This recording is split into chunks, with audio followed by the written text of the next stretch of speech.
Hello, it is Ryan, and I was on a flight the other day playing one of my favorite social spin slot games on ChumbaCasino.com. I looked over at the person sitting next to me, and you know what they were doing?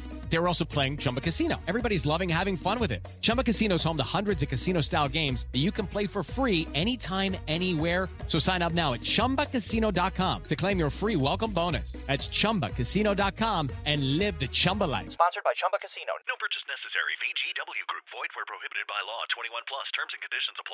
All right, let's dive into this. You've sent over a really interesting, actually fascinating collection of stuff all about Val Kilmer's career. It seems like you're really looking to get a good grasp on just how much he's done. Across film and television, I mean, we've got a pretty detailed list of all his movie roles, some TV appearances, and even those search terms you included. Those are really helpful. They give us a sense of what you find most interesting about him, like his most iconic characters, and even, his health journey. Yeah. So basically, our mission here is to go through all of this and really pull out what's most important about Val Kilmer's career, what stands out, what's essential. You know what I mean? Yeah, absolutely. I think what jumps out at me right away is the range. Like, it's not just a long list of credits. It's journey through all these different genres and characters, comedies, dramas, action, sci-fi. He's done it all. It suggests someone who's really driven to explore all these different facets of acting. Totally.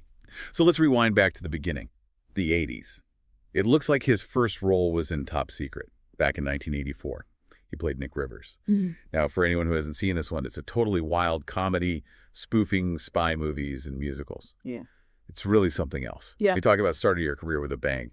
He was clearly not afraid to just go all out and be funny. It's interesting that he started with a broad comedy performance like that. It sets a foundation of versatility right from the start, which might surprise people who mostly know him from those more serious roles later on. It makes you think about how that early experience maybe shaped his willingness to take on such a diverse body of work. Yeah, and then just a year later, in 1985, there's Real Genius. He played Chris Knight. This one sort of became a cult classic over time. Right. It had this really dedicated fan base. He plays this super bright, kind of mischievous physics student. It's a different energy from the straight-up silliness of Top Secret, more like a charming kind of intellectual rebellion. Absolutely. With Chris Knight, he really tapped into a different type of charisma. It's that sharp wit mixed with this, anti-establishment vibe. It's not just making people laugh. He's actually embodying this brilliant mind that's not afraid to challenge the rules. And you actually see that kind of rebellious intelligence pop up in some of his later roles, too. And then 1986, a big year, for sure. Mm-hmm. One of his most recognizable roles, LT, Tom, Iceman Kazansky in Top Gun. I mean, this movie was huge culturally. Yeah. It defined the 80s in a way. And Iceman is such a memorable character. Right. That cool, collected, almost arrogant rival to Maverick. And honestly, the number of times Top Gun and Iceman come up in your search terms, it tells us this role is still really important to you. Yeah, the whole dynamic between Iceman and Maverick, it's the heart of that film. What's great about Kilmer's performance is how subtly he shows Iceman's respect for Maverick growing underneath that initial rivalry. He embodies this really disciplined, strategic way of flying, which is such a contrast to Cruise's impulsive style.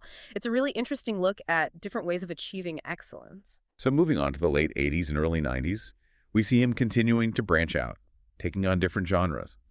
In 1988, he plays Mad Mardigan in Willow, which is this fantasy adventure film. Talk about a change of pace from fighter jets and geniuses. Now he's a swashbuckling mercenary. Willow really highlights his ability to embody a more classic, heroic action type of role. And within this fantasy setting, too, it really broadened his appeal, showed he was comfortable in these different cinematic worlds. It makes you wonder about his acting process. How do you go from one extreme to the other so convincingly? Okay, but then 1991. It seems like this is a big one for you. Based on your search terms, The Doors, where he played Jim Morrison.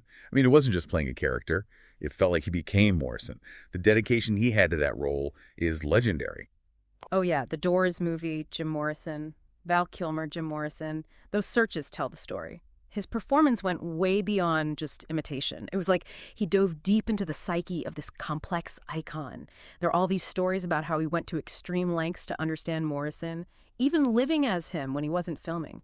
What about his performance stood out to you most? Was it the physical transformation? The voice? Something else? For me, it was how he captured that almost shamanistic stage presence. Yeah. And at the same time, the vulnerability of Morrison's poetry, it felt like more than just acting, All right, so moving into the mid-90s, he's in another string of major movies, again showing off his versatility. 1993 brings us Tombstone. And wow, The amount of interest in Tombstone, Doc Holliday, in your searches tells us this is a big deal. His performance as Doc Holliday was just unforgettable. Yeah, it really is. What's so remarkable about his Doc Holliday is how he brought this legendary figure to life with so much depth and complexity. He wasn't just the gunslinger. He was this cultured, educated man facing death with a mixture of defiance and this dark humor. Lines like, "I'm your Huckleberry." They've become so iconic, and it's largely due to Kilmer's delivery, the specific way he says them. He created a character who's both captivating and heartbreaking. Is there a scene or a line from Tombstone that sticks out to you? That whole scene in the saloon with Johnny Ringo, the tension, the way they're almost playing with each other, but it's deadly serious. It's just brilliant. And also, in 1993, he has this smaller role in True Romance as Elvis Presley's mentor. It's a short appearance, but he really makes an impact, which again shows his ability to command the screen even when he's not the main focus. That's a great example of how a good actor can elevate even a smaller role. His Elvis in True Romance adds this surreal, almost mythical element to the film. It shows he doesn't need to be front and center to create a memorable character. And then 1995, he puts on the cape and cowl, becomes Bruce Wayne Batman in Batman Forever. It looks like you're interested in how he stacks up against other actors who played Batman. Yeah, taking on Batman, it's a big deal for any actor. Kilmer brought his own spin to the role. Maybe a more world-weary Bruce Wayne really struggling with his past, even though the film itself was more lighthearted. His performance gave us glimpses of that darkness, that internal conflict.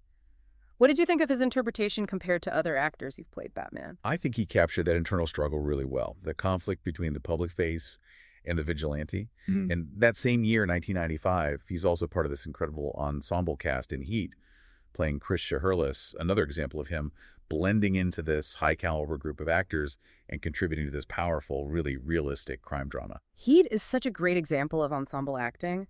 And Kilmer's portrayal of Chris Shaherlis, this intense, kind of detached guy, he was crucial to the film's authenticity. He held his own next to Al Pacino and Robert De Niro, which says a lot about his skill and presence. So moving into the later part of his career, we see him doing voice work, like in The Prince of Egypt in 1998, where he voiced Moses. It's a totally different side of his talent. Right. Using only his voice to convey all that emotion and weight. Voice acting is really its own skill set. You're relying completely on your voice to bring that character to life, and to lend his voice to someone as iconic as Moses in a major animated film, it speaks to his versatility and the power he has in just his voice alone. We should also touch on some of his TV roles. You mentioned Comanche Moon, and he voiced KITT in the 2008 Knight Rider reboot. And he had appearances in shows like Entourage and Psych.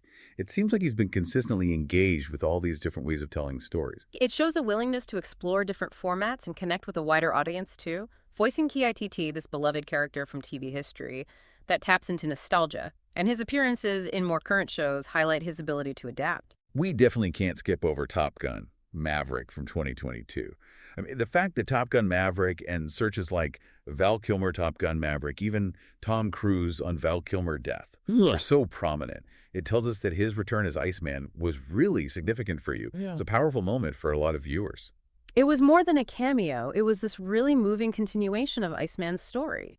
And considering the health challenges he's gone through, his return to that role resonated so deeply with people. It was a testament to how much people connect with him and with that character and with the impact Iceman had on pop culture. Which kind of naturally leads into some of your other search terms. Yeah. Those ones about his health, Val Kilmer health, Val Kilmer cancer, throat cancer, and questions like, is Val Kilmer still alive, Val Kilmer today? And while the information you sent doesn't get into specific medical details, it's understandable that this is something you're curious about. And we can acknowledge that his career has continued even with those challenges. And his appearance in Top Gun Maverick is a really visible and inspiring example of that. It's definitely important to acknowledge that interest in his well-being and to recognize how he's continued to work despite the obstacles he's faced. His return to Top Gun was a really powerful reminder of his strength. You also searched for things related to his family, Joanne Wally, Mercedes Kilmer, Jack Kilmer, Val Kilmer children, Val Kilmer daughter, Val Kilmer family.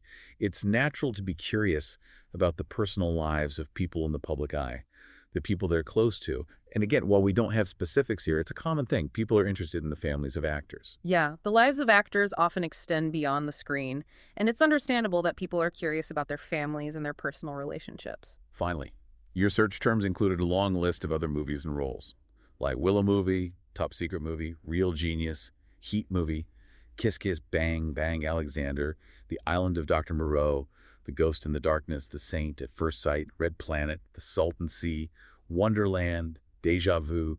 It really highlights how diverse and prolific his career has been over decades and across genres. Looking at that list, it's amazing to see the variety of characters he's played. From action heroes to romantic leads, historical figures to more offbeat roles.